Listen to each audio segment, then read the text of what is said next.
Welcome to our tale of intrigue, freedom fighters, and a lot of wasted tea. This is the story of the Sons of Liberty, a group of brave American colonists who are willing to risk it all to take a stand against the unfair and oppressive rule of George III in England. The English king had been ignoring the requests of the colonists for fair treatment and equal representation, so the Sons of Liberty found a way to make him listen. Oh, how I love being a king. The crown, the cape, the power. But one can never have enough power. I ask myself, how can I have more power, especially over those pesky colonies in America? I've got it! What is the one thing nobody can live without? Their daily cup of tea. And I know for a fact those colonists love their tea. I'll make a law that will force them to buy a tea from East India Trading Company, and I'll raise taxes. They'll have no choice but to pay.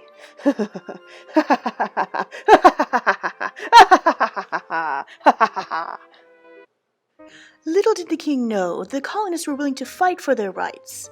The new tea tax would not be pleasantly received. The colonists held several meetings to discuss what they would do with the arriving tea.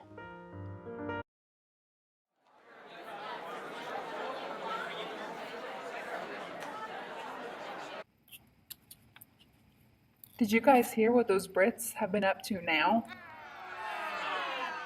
Not only are they limiting our tea options to whatever the East India Trading Co. has,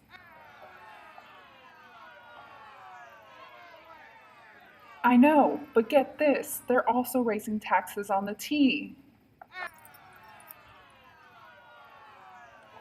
That's not fair. They can't just make us follow these laws willy-nilly.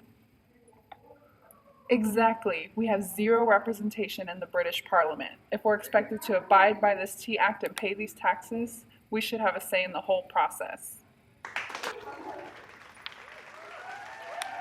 No taxation without representation. No taxation without representation. No taxation without representation.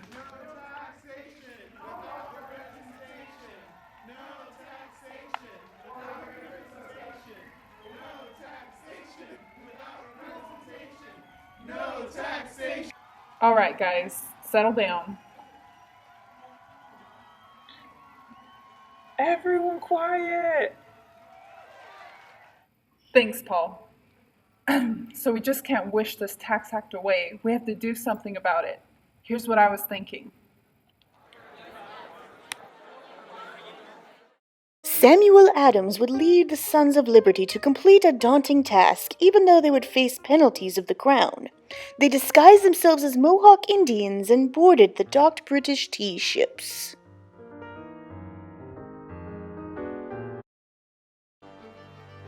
This is it. In the next few hours, we will force that greedy King George to listen to us. Once all this tea is in the water, old King Stinkface will get no tax money from it.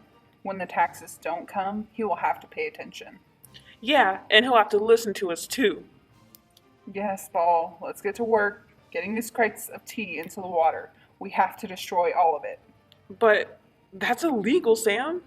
We went over this, Paul. When a tyrant threatens good men with the loss of their freedom, those men must act in the name of liberty.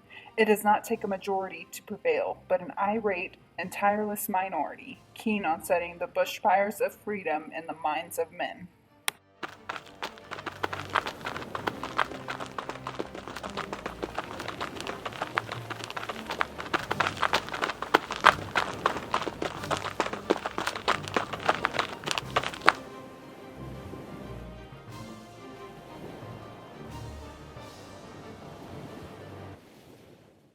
This is rough work, but I'm glad we're actually doing something. Yes, our actions this evening will surely change the course of history. Even as we spill this tea into the sea, we will fill the sea of men's hearts with the desire for freedom. We will... Sam, what's that? Distract them with cannon fire and then run.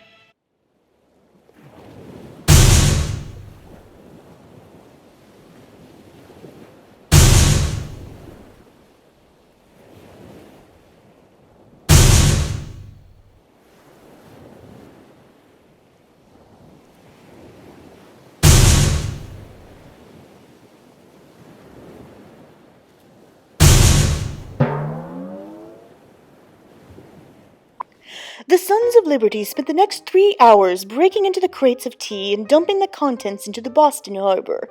There were 340 chests amounting to £92,000. In today's money, it was worth $1,700,000. As a result of the Boston Tea Party and the general rebellion of the colonists, the Coercive Acts of 1774 were created by the British to punish the colonists. The Boston Tea Party lit the spark to the American Revolution.